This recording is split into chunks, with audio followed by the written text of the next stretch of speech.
بسم اللہ الرحمن الرحیم۔ آپ دیکھ رہے ہیں دعا اور حکمت چینل عبقری رسالہ صفحہ با صفحہ۔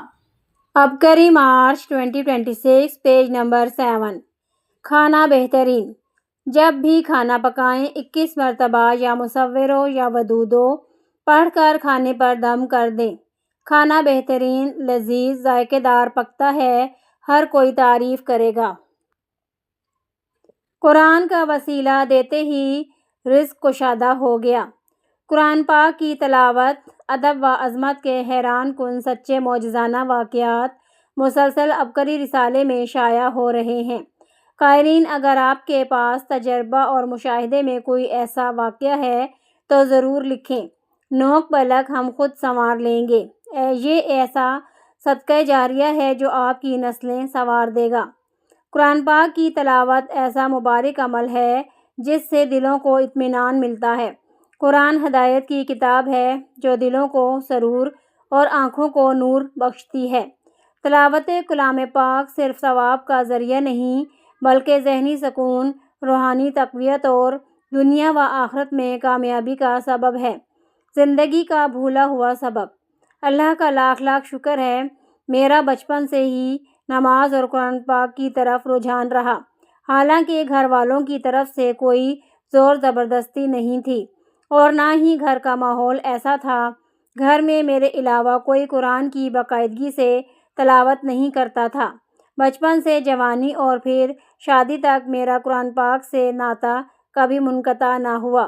دوران تعلیم بھی میں اس پاک کلام سے کبھی غافل نہ ہوئی، مگر شادی کے بعد میری گھریلو مصروفیات کی وجہ سے کبھی کبھی سستی ہو جاتی تھی، مگر بے چینی سی محسوس ہوتی، اپنی کاہلی کا احساس ہوتے ہی ندامت ہوتی اور قرآن پاک کی طرف متوجہ ہو جاتی۔ ایک عزیز کے ذریعے تسبیح خانے سے متعارف ہوئی۔ میری خوش نصیبی مجھے شب جمعہ کی روحانی محفل میں آن لائن شرکت کا موقع ملا۔ اس کی برکت سے اللہ نے مستقل مجھے تسبیح خانے سے جوڑ دیا، جس کا سب سے بڑا فائدہ یہ ہوا کہ اب میں قرآن شریف روزانہ باقاعدگی سے پڑھتی ہوں۔ اس کے بغیر دن کا آغاز ہوتا ہی نہیں۔ مجھے تلاوت کلام پاک سے دلی سکون ملتا ہے۔ شیخ الوظائف صاحب سے قرآن پاک کی اہمیت اور فضیلت سنی، جس کے بعد بھولا ہوا سبق یاد آ گیا اور سمجھ آئی کہ زندگی میں جو رکاوٹیں اور مسائل آ رہے ہیں یہ قرآن پاک سے دوری کی وجہ سے ہیں۔ اب پکا عہد کر لیا کہ قرآن پاک کی تلاوت کو روز کا معمول بناؤں گی۔ دیرینہ خواہش، آخری خواہش پوری ہو گئی۔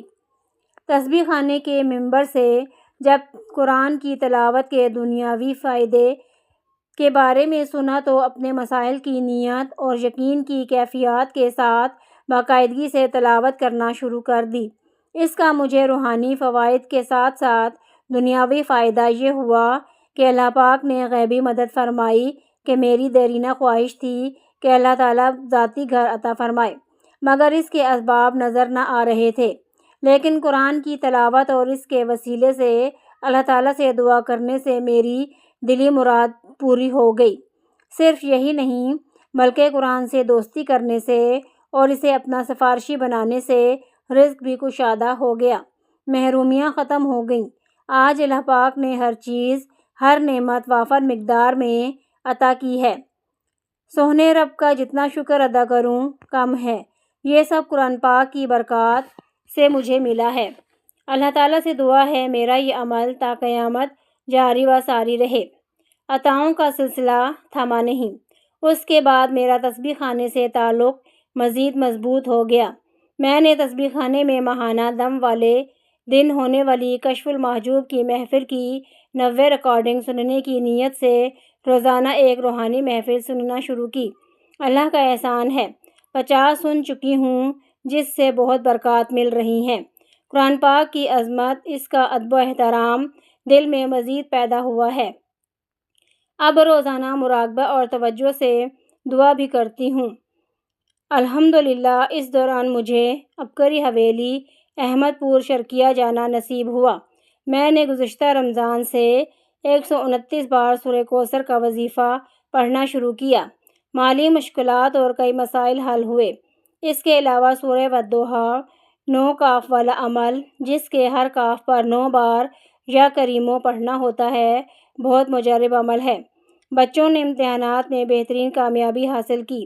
اس کے علاوہ گزشتہ سال سورہ اخلاص کی 11 جمعراتوں کے عمل میں بھی شامل ہوئی، جس سے بہت سے کام سنور گئے۔ بیٹی کو اسکالرشپ اور بیٹے کی دفتر میں پروموشن ہو گئی۔ نماز میں استقامت ملی۔ سورہ قریش سارا دن پڑھتی رہتی ہوں، جس کی بدولت اب ہر طرح کے خوف سے امن نصیب ہو گیا ہے۔ رمضان المبارک میں روزانہ آپ جو اعمال بتاتے ہیں، میں نے باقاعدگی سے کیے۔ اللہ کے فضل و کرم سے بہت سکون ملا۔ انسانیت اور رواداری۔ قسط نمبر 210۔ غیر مسلموں کے حقوق۔ غیر مسلموں کے ساتھ حسن سلوک اسلام کی بنیادی اخلاقی تعلیمات میں سے ہے۔ دین ہمیں یہ سکھاتا ہے کہ انسان کا احترام اور اس کے عقیدے کی بنیاد پر کم یا زیادہ نہیں ہوتا، بلکہ انصاف، خیر خواہی اور نرم گفتاری ہر حال میں مطلوب ہے۔ رشتہ دار اور ہمسائے چاہے کسی بھی مذہب سے ہوں، ان کے حقوق کی ادائیگی، خیر خواہی، دکھ سکھ میں شریک ہونا اور تعلق نبھانا انسانی شرافت کے ساتھ ساتھ دینی مزاج بھی ہے۔ غیر مسلم پڑوسیوں سے تعلقات۔ انسان کا عملاً سب سے قریبی تعلق اس کے پڑوس سے ہوتا ہے۔ یہ تعلق جتنا مضبوط ہو، وہ اتنا ہی سکون اور اطمینان محسوس کرتا ہے۔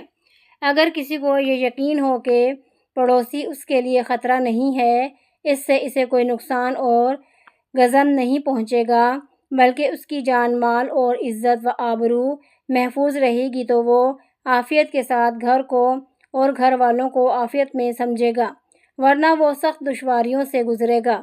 اسلام نے انسان کی بہترین پڑوسی بننے کی تعلیم دی ہے۔ اذیت نہ پہنچائیں۔ رسول اکرم صلی اللہ علیہ وسلم کا ارشاد ہے، جو شخص اللہ اور آخرت پر یقین رکھتا ہے، اسے اپنے پڑوسی کو اذیت نہیں پہنچانی چاہیے۔ یہاں لفظ مسلمان نہیں بلکہ پڑوسی کا لفظ استعمال کیا گیا ہے، یعنی وہ کسی بھی مذہب، مسلک، گروہ سے تعلق رکھے، اس کا احترام اور لحاظ ضروری ہے۔ اسی طرح تعزیت سے بھی منع نہیں کیا گیا، بلکہ کہا گیا ہے کہ کسی یہودی یا مجوسی یعنی غیر مسلم کے بچے کا انتقال ہو جائے تو اس کے مسلمان پڑوسی کو اس کی تعزیت کرنی چاہیے اور کہنا چاہیے کہ اللہ تعالیٰ آپ کو اس سے بہتر جانشین عطا فرمائے۔ یہ کتابیں پڑھنا نہ بھولیں۔ پیغمبر اسلام کا غیر مسلموں سے حسن سلوک، امن اور عبقری، انسانیت اور رواداری، غیر مسلموں کی عبادت گاہیں اور ان کے حقوق اور ہماری ذمہ داریاں۔ کتب اردو اور انگلش میں پڑھنا ہرگز نہ بھولیں۔ عبقری معجون مراد۔ جسمانی، دماغی، اعصابی کمزوری کا یقینی خاتمہ۔ نایاب جڑی بوٹیوں اور جواہرات کا مرکب، جس کی ایک ہی خوراک آپ کے جسم کو نئی زندگی دے۔ اب زندگی میں ناممکن کو ممکن ہوتا خود دیکھیں۔ رمضان المبارک تسبیح خانہ میں ہونے والے ایام بیض کے عمل میں شامل ہوں۔ اپنے اور اپنی نسلوں کے لیے فیصلے کروائیں۔ سحری افطاری کا بہترین انتظام۔ عبقری رسالے کے اس حصے کو سننے کا شکریہ۔ مزید روحانی رہنمائی اور آزمودہ وظائف کے لیے ہمارے ساتھ جڑے رہیں۔ اللہ آپ کا حامی و ناصر ہو۔ آمین۔